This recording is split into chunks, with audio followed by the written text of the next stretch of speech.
Buenas noches. A ver, vamos a comenzar.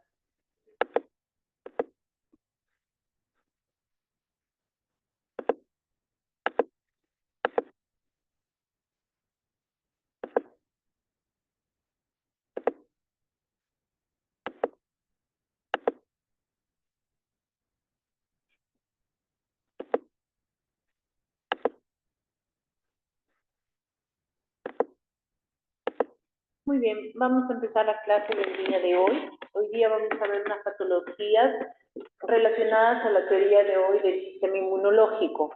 La primera lámina que vamos a ver hoy día es amiloidosis en corazón.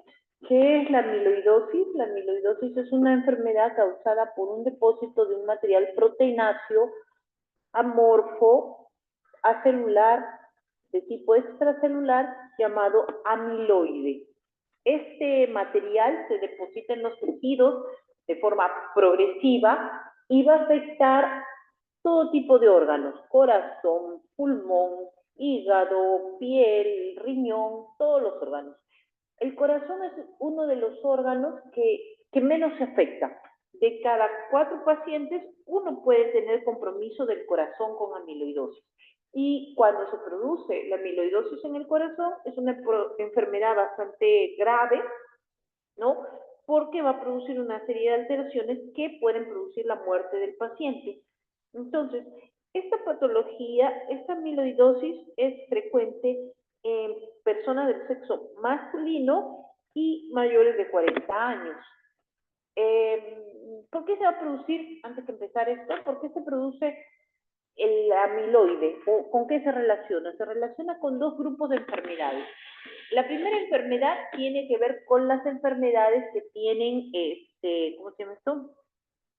Con las enfermedades de tipo mieloproliferativa, que es estas enfermedades que producen depósitos de inmunoglobulina.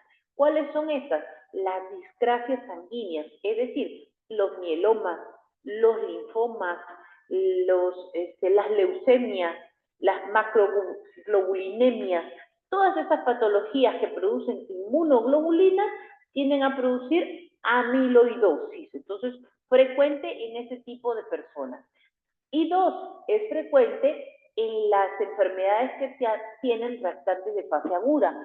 ¿Cuáles son? Los procesos inflamatorios crónicos, como por ejemplo la artritis reumatoide o el lupus eritematoso sistémico. Como vemos, los dos grupos de enfermedades tienen que ver con la patología que vimos hoy día. Entonces, la amiloidosis se va a poder ver bastante frecuente en pacientes que tienen enfermedades de tipo inmunológicas. ¿Qué es lo que se produce? El amiloide tiene un patrón infiltrativo, es decir, va a afectar todo el miocardio del corazón. Ustedes ven acá el corazón, acá está nuestro ventrículo izquierdo y acá está mi ventrículo derecho. De primera, ustedes ven que la coloración no es la correcta. Acá veo una coloración más o menos un poco más rojita, ¿no? Pero si ustedes miran, mi miocardio está pálido. Primera característica, mi miocardio es pálido, ¿correcto? Debería ser más rojito. Segunda característica, este miocardio tiene unas áreas acá blanquecinas, claras. Estas áreas son la zona del infiltrado del amiloide, de ese material amorfo, proteináceo que hemos dicho, está metido ahí, en ese tejido, ¿correcto? En este miocardio. Entonces, cuando infiltra el miocardio, este patrón, este depósito, va a hacer que el tejido, como decirlo, se endurezca. Entonces, va a producir un miocardio duro, rígido. Esto se relaciona con la sintomatología que tiene el paciente, que es una miocardiopatía restrictiva, porque el corazón, al volverse rígido, tiene dificultad para llenarse, produciendo insuficiencia cardíaca. Entonces, el paciente tiene fatiga, intolerancia al esfuerzo, entre otros. Otra característica, aparte del patrón infiltrativo que tiene, ¿no?, es la presencia de una alteración en el impulso cardíaco. Normalmente el impulso, el latido, tiene que pasar de manera rápida, Pero en este caso, cuando se transmite el impulso nervioso, choca con estos depósitos que están en todas partes, produciendo que este estímulo no sea continuo. Por lo tanto, va a producir, ¿qué cosa? Cuadros de arritmia, ¿no? Entonces, esta arritmia que se produce puede llevar a la muerte del paciente.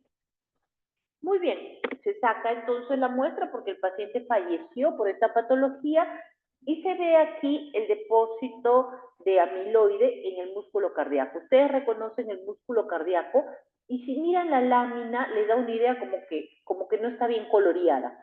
No es que no esté bien coloreada, sino que estas áreas que ustedes ven más pálidas son las áreas del amiloide. Entonces, primera característica, el amiloide está disperso. Así, acá, acá, por acá, acá, acá, aquí, aquí. ¿Qué quiere decir esto? Que los depósitos se distribuyen como agregados nodulares. Yo los llamo con una disposición algodonosa, parecería como motitas de algodón dispersas por todos sitios. Entonces ustedes pueden ver acá el material amorfo que se ha depositado, ¿correcto? Este material amorfo, primera característica, es extracelular, o sea, se encuentra por fuera de la célula. Segundo, se tiñe de un color rosa pálido. Tercero, toma la forma del espacio que lo contiene. Cuarto, se deposita alrededor de los vasos sanguíneos. Por eso es que ustedes ven estas motitas dispersas, porque donde hay un vaso sanguíneo, ahí comienza a meterse el amiloide. Y quinta característica, el amiloide tiene un efecto tóxico. Entonces, los miocitos que quedan atrapados sufren un proceso de necrosis. Y una vez que se necrosan y se destruyen estas células, el amiloide ocupa ese espacio. Y de esta manera va avanzando. Entonces, produce necrosis de estos tejidos y también isquemia, ¿no? Porque va destruyendo los vasitos y las células que se encuentran ahí. Entonces, si ustedes miran aquí, ¿ven? Como motitas de algodón, todo el miocardio como si fuera o tuviera unas motitas ahí, unas áreas claritas que tiene ese color rosa pálido en el miocardio. Igualmente aquí podemos ver el color rosa pálido que hemos dicho, color rosa pálido de nuestro tejido. Entonces, el amiloide, que es ese material extracelular, con la coloración de hematoxilina o eosina se tiñe de un color rosa muy suave. Si yo quisiera demostrar que este material efectivamente es el amiloide, podría utilizar una coloración de histoquímica que se llama rojo de Congo y que va a hacer que presente una birrefringencia de color verdoso en un microscopio de luz polarizada. Entonces, ahí ya tendría ya el diagnóstico corroborado, ¿no? Pero con la imagen que tenemos aquí, se ve característicamente visible el amiloide aquí. Entonces, miren, este es un vaso sanguíneo y alrededor del vaso sanguíneo se va depositando el amiloide. Va ocupando el espacio que queda. Tiene este color rosa pálido y está por fuera de las células. Atrapa los miocitos y poco a poco los va destruyendo y va ocupando el espacio de las células que quedan. Entonces, podemos ver acá la presencia de este amiloide. Y si yo le dijera amiloide en hígado, verían el mismo material proteináceo amorfo de color rosa pálido en el pulmón. Y si le dijera en hígado, verían exactamente lo mismo. Esta es una patología general que se replica en distintos tejidos. Entonces, por eso ustedes pueden ver acá, ¿no? La presencia de este amiloide. Dentro del amiloide no hay células, simplemente es el material proteináceo que se está depositando en medio de nuestros tejidos. ¿Cómo sacar este material amiloide? No sale ya del cuerpo, se queda ahí. Entonces, no se puede sacarlo, ¿no?, de los tejidos en los cuales se ha puesto. Lo único que se puede es tratar de evitar que se siga acumulando. ¿Cómo? Si el proceso es un mieloma, pues tratar el mieloma, ¿no? Y con eso disminuir la formación de este material amiloide.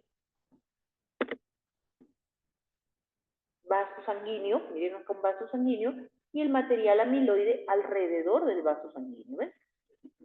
Material amiloide alrededor de mi vaso sanguíneo.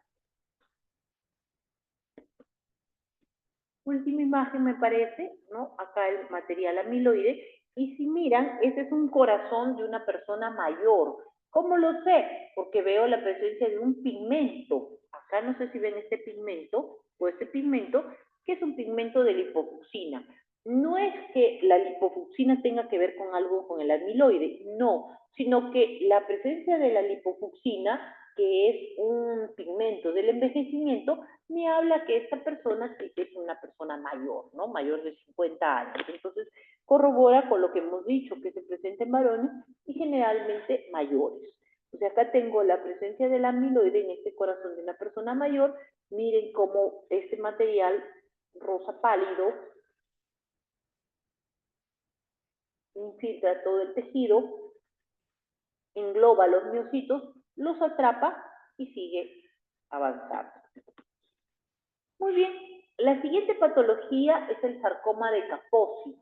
El sarcoma de Kaposi es un tumor poco frecuente, ¿no? Es un tumor angioproliferativo que básicamente tiene que ver, ¿no? Con el virus herpes tipo 8, ¿no? Y tomó relevancia en la epidemia del SIDA, porque muchos pacientes, ¿no? Con VIH, de características de ser pacientes homosexuales, tenían esta infección en esa época, ¿no? Porque ahora ya afecta a distintas personas, pero en esa época producía un tumor característico en ellos. Sin embargo, el sarcoma de Kaposi es un tumor que ya se había descrito antes, pero no como se describía en este grupo de pacientes. El sarcoma de Kaposi clásico ocurría en gente de raza blanca, de origen mediterráneo, judío, mayores de 60 años, y la localización eran miembros inferiores. Afectaba la piel y una manifestación extracutánea, o sea, que comprometa otro tipo de tejido, por ejemplo, órganos internos o ganglios, era poco frecuente en ellos, ¿no? También existía el sarcoma de Kaposi endémico, que afectaba a la población africana de raza negra, jóvenes entre 30 a 45 años, y se localizaba también en miembros inferiores. Pero cuando vino la epidemia del SIDA, salió un sarcoma de Kaposi asociado al VIH, que ya no afectaba a gente de estas características, sino a personas infectadas con el VIH, jóvenes entre 20 a 50 años, y una localización totalmente distinta, una localización en la región cefálica, en la localización oral y visceral, o sea, órganos también eran afectados. Y este sarcoma de Kaposi era agresivo, ¿no? Se trataba en ese tiempo con los retrovirales que se tenían y no se conseguía un buen desarrollo de la enfermedad en ese tiempo. Ahora sí, porque ya se han estudiado mejores técnicas, pero en ese tiempo, pues no. Entonces teníamos un sarcoma de Kaposi agresivo, ¿no? De tal manera que se producía en estos pacientes una lesión en la cara principalmente. Acá ustedes ven desde manchas, o sea, pequeñas máculas, pápulas, lesiones elevadas, o placas, varias que coalescen y se juntan y forman un área grande, de un color rojo púrpura. Y esas lesiones que aparecen empezaban pequeñas, de aproximadamente 1 centímetro de diámetro, y podían llegar a extenderse hasta unos 5 centímetros. ¿En dónde? Principalmente en la cara, en la boca, ¿no? Pero también podían afectar otros órganos como ganglios, glándulas salivales, vísceras, entre otros. Entonces ustedes ven acá la lesión que aparecía en este paciente varón, pero miren, por ejemplo, en la espalda y probablemente también en la zona anterior, que tenga un montón de estas lesiones del sarcoma de Kaposi. El sarcoma de Kaposi que vamos a ver es una lesión que se va a presentar en esófago. Entonces acá tenemos que centrado con un endoscopio se ha llegado hasta la zona del esófago y se ve una lesión también papular, ¿no? Rojiza, elevadita, que es la lesión que se va a extraer. Esta lesión se extrae con el endoscopio y se van a tener pequeñas lesiones de unos 3 milímetros aproximadamente. Entonces son pequeños fragmentos que obtenemos aquí. Estos pequeños fragmentos se van a ver y van a estar compuestas por células alargadas. El sarcoma se origina en tejidos de sostén. ¿Cuáles son estos? Hueso, cartílago, tendones, tejido fibroso, tejido muscular y vasos sanguíneos. Entonces, este tumor va a aparecer como derivado de estructuras vasculares en las cuales tiende a producir un tumor de células alargadas, ¿no? Fusos celulares, como un fideíto. Entonces, el sarcoma tiene que tener esas células alargadas. Y como es un tumor maligno, esas células alargadas pueden tener las alteraciones que hemos visto, es decir, núcleos grandes, hipercromáticos, presencia de nucleolo, entre otros, ¿no? Entonces, esta lesión, ¿no? Que se puede ver aquí del sarcoma es un tumor, perdón, que está tapizado en la parte superior por epitelio de tipo escamoso, no queratinizado, que es el epitelio que se encuentra en el esófago. Y por debajo de él tenemos la lesión maligna, el sarcoma. Ahora, esta lesión sarcomatosa en el sarcoma de Kaposi, porque hay distintos tipos de sarcoma, en el sarcoma de Kaposi va a encontrarse 3 elementos importantísimos. ¿Cuáles son? Las células fusiformes, que son estas células del sarcoma, los vasos sanguíneos y las células inflamatorias. Cualquiera de los 3 elementos pueden predominar y entonces tendremos un sarcoma de Kaposi fusocelular, un sarcoma de Kaposi angiomatoso, si lo que predominan son los vasos, un sarcoma de Kaposi inflamatorio, si predomina el componente inflamatorio. Los 3 componentes juntos, ¿no?, son característicos de este sarcoma. Entonces, nos comenzamos a acercar y aquí ustedes pueden ver las células fusocelulares.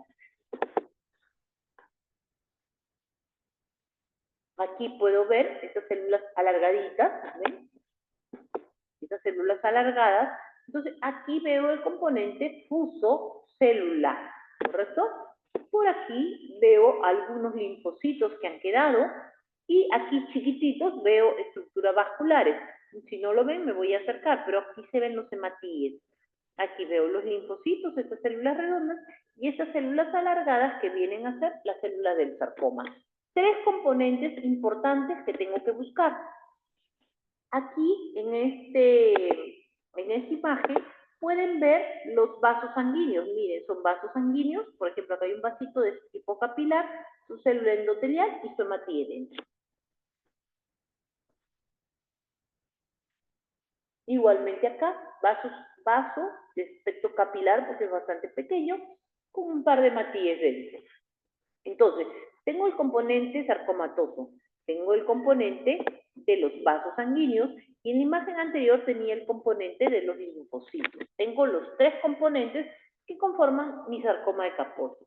Y en este caso está tapizado por la parte superior por mi epitelio escamoso no queratinizado. ¿Ok?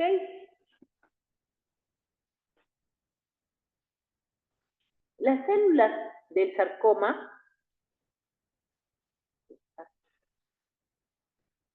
las células del sarcoma pueden tener distintas alteraciones. Si bien, miren, conserva la forma larga, pero miren los núcleos bastante grandes, ¿no? Este núcleo tiene una cromatina grumosa, a diferencia de este que tiene una cromatina más oscura, ¿no? Más hipercromática. Pero si ustedes miran, las formas que tienen las células alargadas son distintas. ¿Por qué? Porque es un sarcoma. Tiene que tener atipia, tiene que tener pleomorfismo, tiene que tener cambios de la cromatina, tiene que tener nucleolos. Todo eso caracteriza a un tumor maligno. Ahora bien, una característica más que no les he mencionado. Hay una forma característica de esta lesión que son los glóbulos hialinos, ¿no?, que vienen a hacer estas estructuras.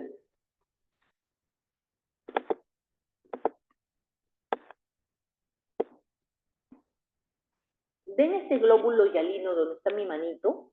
Que parece un glóbulo hialino muy chiquitito, porque si lo comparo con un glóbulo hialino normal, pues es un mini glóbulo rojo, ¿correcto? Este es el glóbulo hialino. y es un acúmulo, ¿no? Mucho menor que un eritrocito, y se cree que son lisosomas o también se cree que son glóbulos rojos fragmentados. Y esta característica, este glóbulo hialino, es característico del sarcoma de Kaposi. Entonces comienzan a mirar y miren aquí, hay otro chiquitito, uno bebé, acá también hay otro, aquí también hay otro. Entonces cuando ustedes vean esos glóbulos hialinos extravasados, o sea, ahí salidos, ¿no? De los vasos sanguíneos, ustedes reconocen que eso es un glóbulo hialino y es característico de mi sarcoma de Kaposi. Miren aquí, ¿ya lo vieron? Acá hay uno, acá hay otro, ¿ves? Chiquitito, acá hay otro, mira, acá está bonito.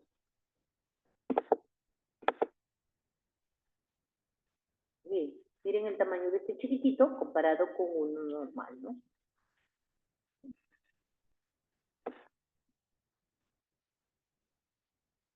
Acá hay otro chiquitito. Entonces, si comienzan a mirar, van a encontrar varios de estos glóbulos hialinos sueltos por ahí, y como les digo, esta es una característica importante de esta lesión, ¿correcto? Acá también, ¿ves? Igualmente aquí. Entonces podemos ver aquí también la presencia de estas células fusocelulares alargadas que estamos mencionando, ¿no? Alargaditas, ¿no? Del tumor, ¿ok? Y con los vasos sanguíneos, y bueno, acá no veo los linfocitos, el componente inflamatorio, pero sí veo las células alargadas celulares del sarcoma. Para que sea un sarcoma, tiene que tener necesariamente este tipo de células, ¿no? Características.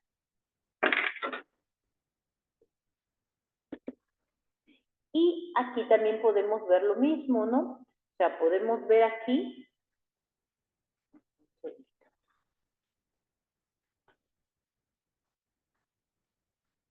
el sarcoma con estas células alargadas que estamos mencionando, con sus hematíes ahí, este es un espacio vascular que podemos ver.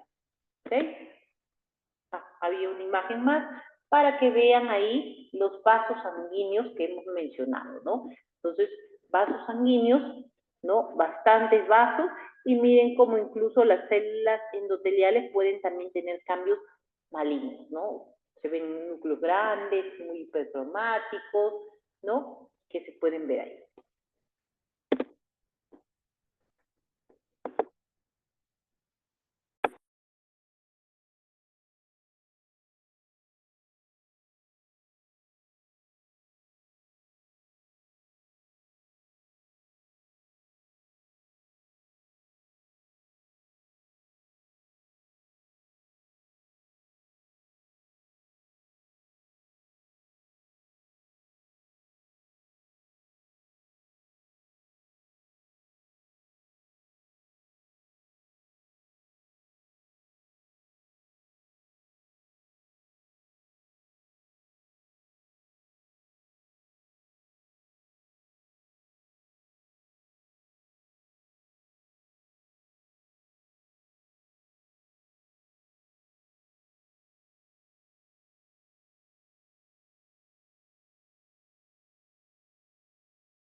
Muy bien.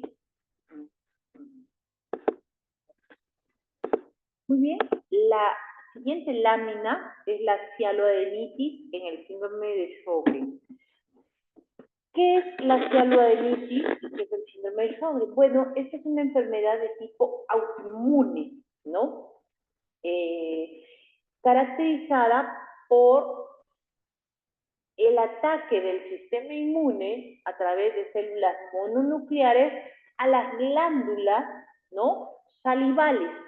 Se relaciona mucho también con la queratosis, ¿cómo se llama esta patología? Cuando hay un daño a nivel de las glándulas lacrimales. Entonces, produciendo una queratoconjuntivitis seca. Entonces, se produce una alteración, ¿no?, del sistema inmune que comienza a atacar la glándula salival. Entonces, la glándula salival, ¿no?, comienza a ser destruida, vamos a decir, y lo primero que va a tener el paciente es disminución de la cantidad de saliva, produciendo una boca seca, ¿no?, puede producir dolor en las encías, caries y finalmente hasta úlceras en la boca. Entonces, la glándula salival normalmente se va a ver alterada porque se va a ver un poco inflamada, aunque puede no asociarse el dolor, pero lo principal es la sintomatología de esta boca seca, ¿no?, con poca saliva que puede tener. Entonces, se realiza una biopsia de la glándula salival para buscar la presencia del infiltrado mononuclear, es decir, nuestra inmunidad celular, nuestros linfocitos van a atacar a la glándula salival, produciendo un infiltrado de células inflamatorias que para ser positivo tiene que tener 50 células a más, es decir, 50 linfocitos ubicados en este espacio que estamos estudiando, ¿correcto? Entonces, nosotros debemos ver que no es el único criterio para el diagnóstico. Hay unas tablas para poder ver el diagnóstico del síndrome de Sjögren, pero para la lámina que nosotros estamos estudiando, la lámina histológica, nos vamos a quedar con el concepto de la infiltración de las células, que es lo que debemos ver. Entonces, vamos a ver, ¿no?, que en el espacio entre las glándulas, vamos a ver, como aquí, la presencia de células inflamatorias. Acá, por ejemplo, también comenzamos a buscar y en este espacio comenzamos a ver células inflamatorias. Al principio, las células inflamatorias pueden encontrarse dispersas, pero después estas células se organizan formando estructuras linfoides, como aquí, por ejemplo, forma una estructura linfoide y comienza a destruir el tejido. En este espacio no es que había un vacío, había glándulas de tipo mucoso que secretaban, ¿no?, secreciones, saliva, pero en este caso, aquí, como ustedes ven, ya no existen esas glándulas, porque ha sido reemplazado por este infiltrado inflamatorio.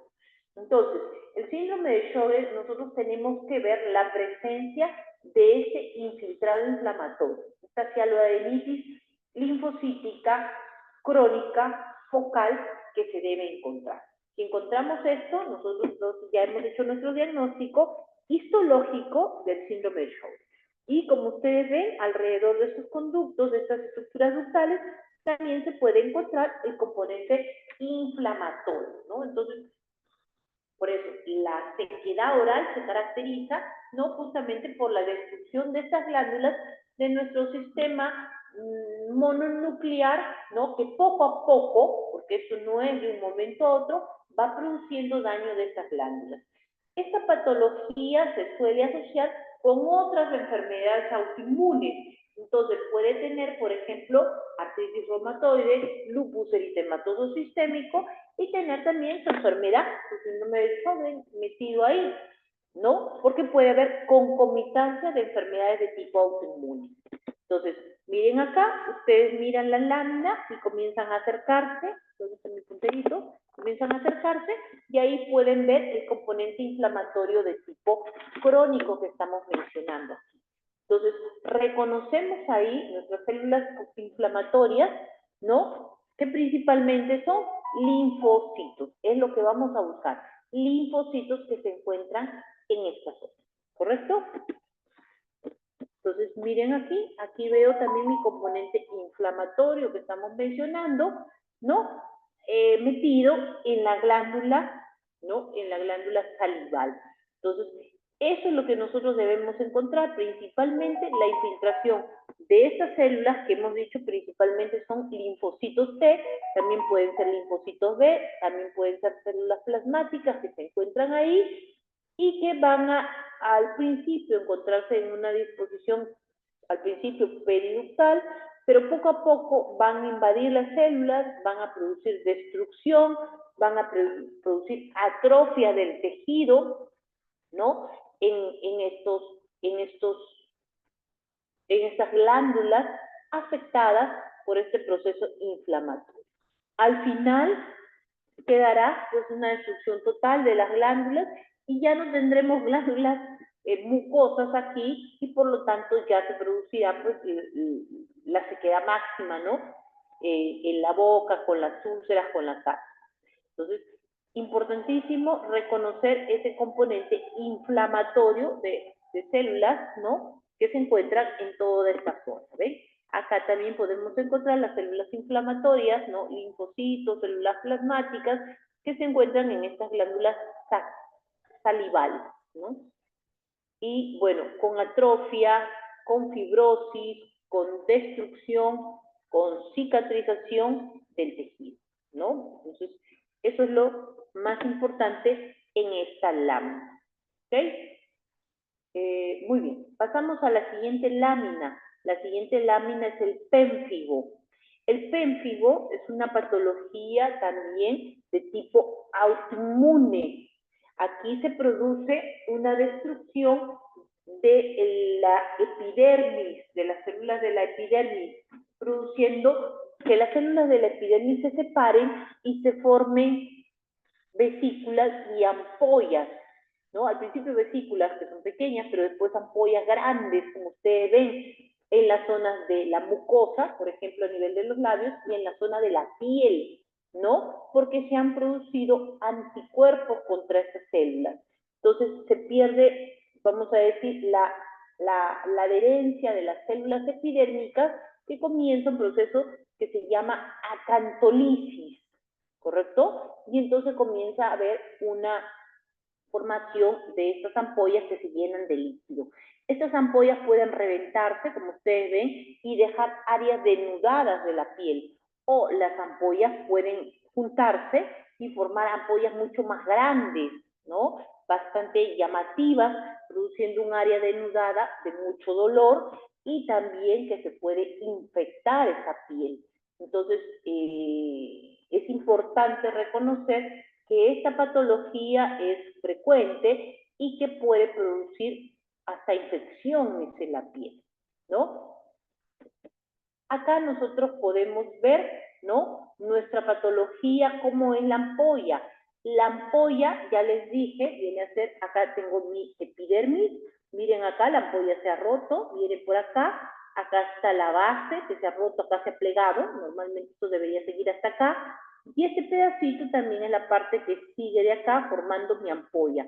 Entonces, este es el techo de mi ampolla y esta es la base de mi ampolla. O sea, reconozco, en primer lugar, tengo que reconocer la ampolla, ¿no? Si no reconozco la ampolla, no voy a reconocer la lesión, el pénfigo que debemos encontrar. Entonces, lo primero es reconocer la ampolla. Aquí nos acercamos un poquito más a esta ampolla y reconocemos que es una ampolla intraepidérmica. ¿Qué significa? Que está en la epidermis. Acá están las células de la base, miren, rojitas, ¿no? Acá están las células que se han separado y miren que el techo de mi ampolla está conformado por algunas células epidérmicas y por el estrato córneo, ¿correcto? Entonces reconozco ahí mi ampolla.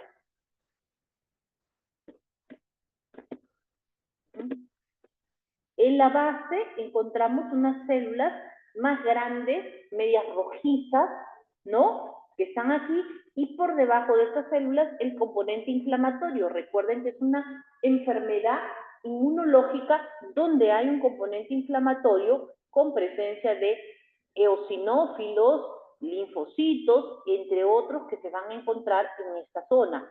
Entonces, aquí nos vamos a acercar, miren la zona de la basal.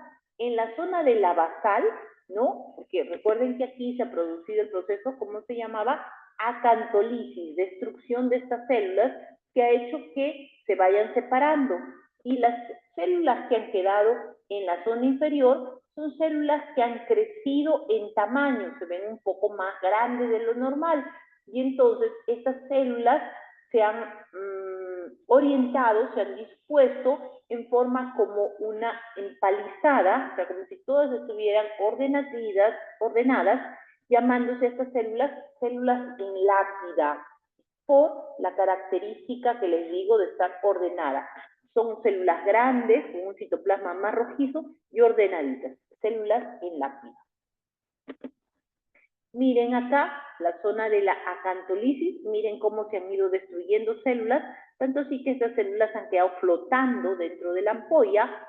Aquí hay zonas de epidermis intactas, ¿no? Que todavía están flotando en la parte superior de mi ampolla, junto con el estrato córneo. En la parte de la basal, las células en lápida que dijimos más rojizas, y por debajo de ellas el componente inflamatorio, que puede ser un poco denso. Aquí no se ve tanto, pero puede ser incluso más denso, ¿no? Con eosinófilos, con linfocitos, con una serie de células inflamatorias que podemos encontrar.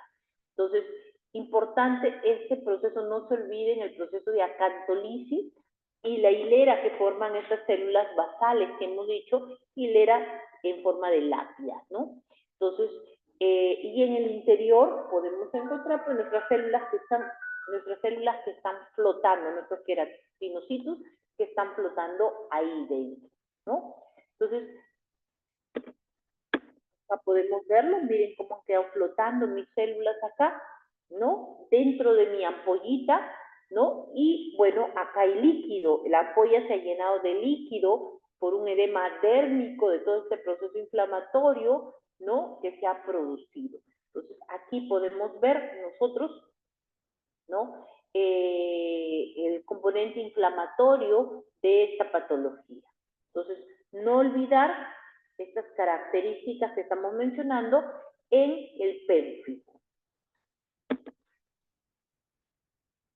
Siempre acuérdense que las células de la basal van a tener esos cambios que hemos mencionado, ¿no?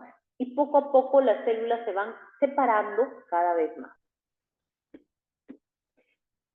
Siguiente patología. La siguiente patología es la psoriasis.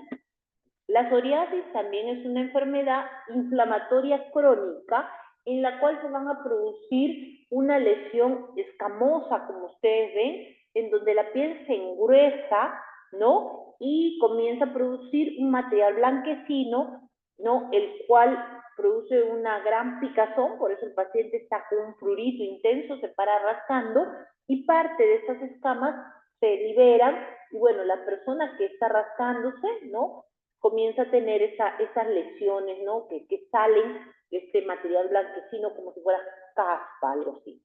Entonces, se va a producir en las zonas de roce, a nivel de los codos, a nivel de las rodillas, a nivel del cuero cabelludo, en el abdomen, en varios sitios se tiende a producir esta psoriasis, ¿no? Y más se va a desencadenar por los cuadros de estrés. Recuerden que estas enfermedades tienen que ver mucho con el estrés, que baja las defensas en el sistema inmunológico y se activan todos estos procesos inflamatorios, ¿no? Y autoinmunes. Entonces, en el paciente vamos a tener diversas características. ¿Cuáles son estas? Primero vamos a tener una epidermis más gruesa de lo normal, ¿no? Una epidermis gruesa, ¿no? Con una acantosis, ¿no? Segundo, vamos a tener, no sé si ven acá, que estas papilas son mucho más gruesas de lo normal, ¿ven? Papilas más gruesas. Entonces, si bien mi piel es gruesa, las papilas también vienen a ser muy gruesas. Siguiente característica. ¿Se acuerdan que esta lesión pues era costrosa? La persona estaba ahí con esas costras blanquecinas. Bueno, tiene mucha hiperkeratosis. Una característica importante de la psoriasis es la hiperkeratosis que tiene. Y vamos a ver que es una hiperkeratosis con parakeratosis. ¿Qué cosa es la parakeratosis? Ven aquí como unos núcleos que han quedado atrapados dentro de la queratina. Esto de acá es la parakeratosis. Células que estaban exfoliándose, eliminándose y han quedado atrapadas en la hiperkeratosis que tiene. Entonces, una hiperkeratosis con parakeratosis. También puede haber pequeños acúmulos en esta queratina de polimorfonucleares. Recuerden que la persona está rascándose constantemente. Esos acúmulos de polimorfos se llaman abscesos de Munro. Y una característica que había mencionado aquí era que mi epidermis era muy gruesa, pero en las zonas donde se encuentra la conexión de dos papilas, aquí hay un adelgazamiento de la epidermis suprapapilar. Es decir, en este bordecito la epidermis es muy delgadita y después la epidermis es muy gruesa. Esto se llama adelgazamiento de la epidermis suprapapilar. Entonces, si ven, estamos diciendo varias características de esta lesión de la psoriasis, ¿correcto? Miren aquí, y me olvidaba mencionarles, un componente inflamatorio que también va a tener. Recuerden que aquí había pues un componente inflamatorio, ¿no?, de la piel, entonces también tengo que ver este componente inflamatorio por la dermis de células inflamatorias como linfocitos. Entonces recordemos, hiperkeratosis con parakeratosis. No, aquí no veo la célula del acceso de Munro, pero lo hemos mencionado. El adelgazamiento de la epidermis suprapapilar, ¿no? Y la acantosis de la epidermis. Una epidermis muy gruesa, como hemos mencionado aquí. ¿Ves? Miren acá. La hiperkeratosis con la parakeratosis que se logra ver. Entonces, hiperkeratosis y parakeratosis son características de esta lesión, ¿ok? No nos olvidemos de eso, ¿no?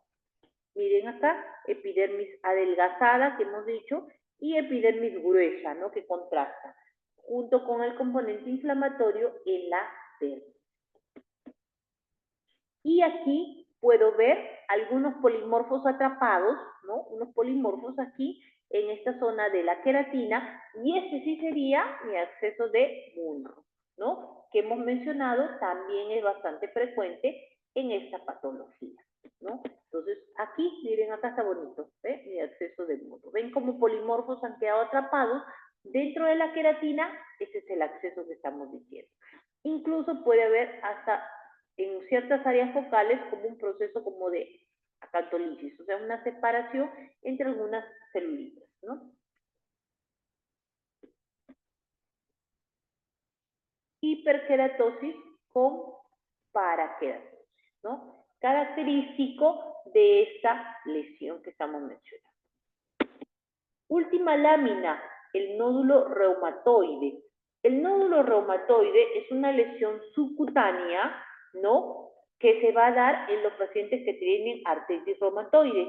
No en todos, más o menos de cada 4 uno tendrá, ¿no? Y nos habla de una mayor agresividad de la enfermedad y una mayor frecuencia de manifestaciones sistémicas, ¿no? Entonces, estas lesiones aparecen en las zonas de flexión, como el codo, también puede ser a nivel de las articulaciones de los dedos, pero la localización más frecuente es en el codo. Muchas veces los pacientes ya tienen el diagnóstico de una artritis reumatoide, pero en algunos casos puede ser, ¿no?, que aparezca como un hallazgo y después de esta lesión es que se hace el diagnóstico de la artritis reumatoide. Entonces, ¿qué es lo que vamos a ver? Se va a ver una lesión con un área central de necrosis fibrinoide, rodeado por una reacción de tipo granulomatosa. tiene una reacción granulomatosa, ¿no? Con macrófagos, con histocitos, con linfocitos, que ustedes pueden ver ahí.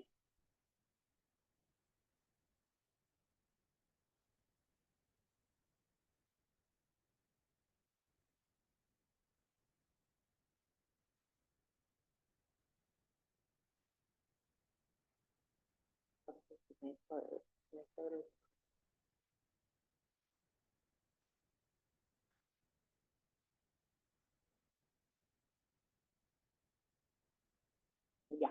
Entonces les decía, la necrosis fibrinoide que estamos mencionando, ¿no? Rodeado de este componente granulomatoso.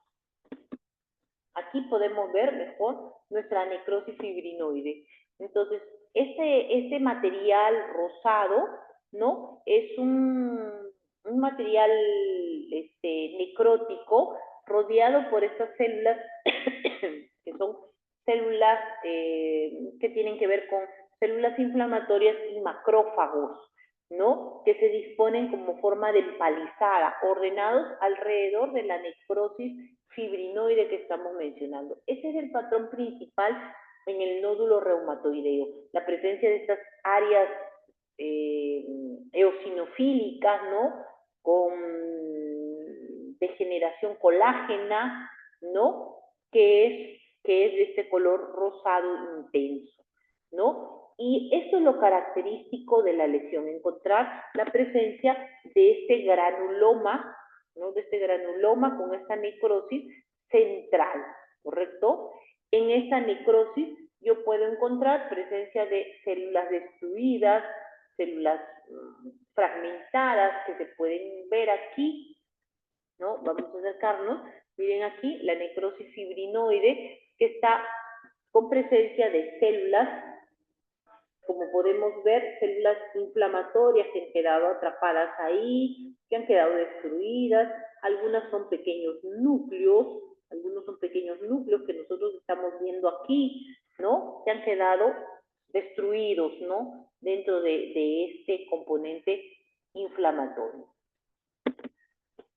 Necrosis fibrinoide y macrófagos transformados alrededor de ellos y componente inflamatorio de manera desordenada. Aquí la necrosis fibrinoide forma como bandas, como líneas de tejido medio colágeno que ha quedado atrapado dentro de esta lesión, ¿no? Esa es la característica de la necrosis fibrinoide, ¿no? Este material que forma así como bandas gruesas de material rosado y alrededor nuestro componente inflamatorio granulomatoso con macrófagos y linfocitos, ¿correcto? Entonces, esta es la última laminita, creo que esta es la última imagen para ver esa necrosis fibrinoide con este material, ¿no? Y estas células atrapadas en esto. Muy bien, eso era lo que les tenía que explicar hoy día. Antes de cortar la clase, voy a tomarles la asistencia, así que por favor denme un ratito para poder tomarles la asistencia. Atentos, por favor, ¿ya? Concha Fiorella. Ahí está. Cuevas Claudia. Presente, doctora. Presente. Delcy Joel. Presente, doctora, buenas noches. Presente. Espinosa Andrea. Presente, doctora. Buenas noches. Buenas noches. Fiorella Sofía. No, Figueroa Sofía. Presente, doctora. Buenas noches. Presente. Grimaldo Luciana. Presente, doctora, buenas noches. León Pamela. Presente, doctora, buenas noches. Buenas noches. Macedo Natalie. Buenas noches, doctora, presente. Buenas noches. Paco Miguel. Presente, doctora. Buenas noches. Palomino Pamela. Buenas noches, doctora, presente. Buenas noches. Rosario Milagros. Buenas noches, doctora, presente. Buenas noches. Saletti Inés. Buenas noches, doctora, presente. Buenas noches. Vázquez María. Buenas noches, doctora, presente. Buenas noches. Bento Antonella. Buenas noches, doctora. Presente. Muy bien. Listo. Aquí nos vamos a quedar. Gracias por su atención. Detener grabación. Seguro que sube la nube.